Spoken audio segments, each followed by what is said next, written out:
هنعمل شربات الحلويات من غير أي أخطاء، طريقة سهلة وسريعة. هنستخدمه في الكنافة، في القطايف، في البسبوسة، في أي حلويات عندنا. في كسرولة على نار متوسطة هنحط 1.5 كوباية من السكر، عليهم 1.5 كوباية من المية. والغلطة الكبيرة اللي ممكن تبوظ الشربات ان احنا نفضل نقلب فيه وندوب السكر على النار.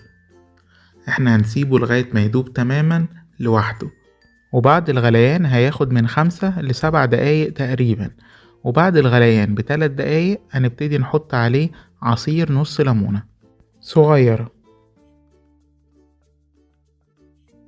ونخلي بالنا من حاجة مهمة جدا، ان الشربات لما بيبرد بيتقل اكتر، فطول ما هو على النار ممكن نحس ان هو خفيف، بس اول ما بيبرد بيبتدي يتقل معانا.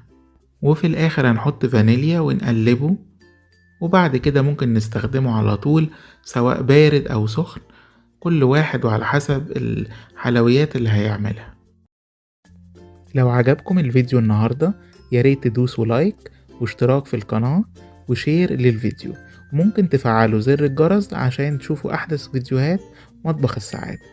وشكرا جدا على المتابعة والاشتراك واللايكات.